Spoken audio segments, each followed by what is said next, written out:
சங்கீதம் 27. கர்த்தர் என் வெளிச்சமும் என் இரட்சிப்புமானவர், யாருக்கு பயப்படுவேன்? கர்த்தர் என் ஜீவனின் பலனானவர், யாருக்கு அஞ்சுவேன்? என் சத்துருக்களும் என் பகைஞருமாகிய பொல்லாதவர்கள் என் மாம்சத்தை பட்சிக்க என்னை நெருக்குகையிலே அவர்கள் இடறி விழுந்தார்கள். எனக்கு விரோதமாக ஒரு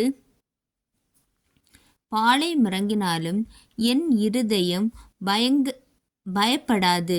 என்மேல் யுத்தம் எழும்பினாலும் இதிலே நான் நம்பிக்கையாயிருப்பேன்.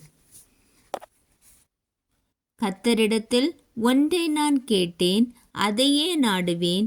நான் கர்த்தருடைய மகிமையை பார்க்கும்படியாகவும் அவருடைய ஆலயத்தில் ஆராய்ச்சி செய்யும்படியாகவும் நான் என் ஜீவனுள்ள நாளெல்லாம் கர்த்தருடைய ஆலயத்தில் தங்கியிருப்பதையே நாடுவேன்.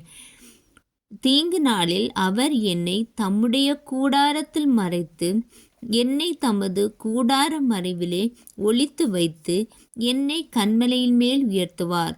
இப்பொழுது என் தலை என்னை சுற்றிலும் இருக்கிற என் சத்துருக்களுக்கு மேலாக உயர்த்தப்படும். அது நிமித்தம் அவருடைய கூடாரத்திலே நான் ஆனந்த பலிகளை இட்டு கர்த்தரை பாடி அவரை கீர்த்தனம் பண்ணுவேன். கர்த்தாவே, நான் கூப்பிடுகிற சத்தத்தை நீர் கேட்டு எனக்கு இறங்கி எனக்கு உத்தரவு அருளி செய்யும். என் முகத்தை தேடுங்கள் என்று சொன்னீரே, உம்முடைய முகத்தையே தேடுவேன். கர்த்தாவே என்று என் இருதயம் உம்மிடத்தில் சொல்லிற்று. உமது முகத்தை எனக்கு மறையாதேயும். நீர் கோபத்துடன் உமது அடியேனை விலக்கி போடாதேயும். நீரே எனக்கு சகாயர், என் இரட்சிப்பின் தேவனே, என்னை நெகிழ விடாமலும் என்னை கைவிடாமலும் இரும்.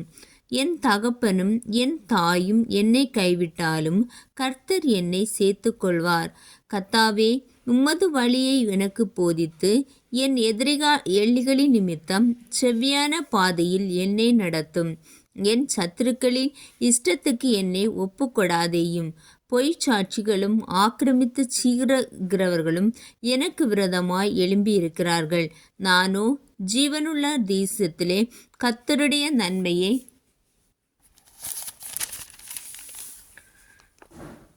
காண்பேன் என்று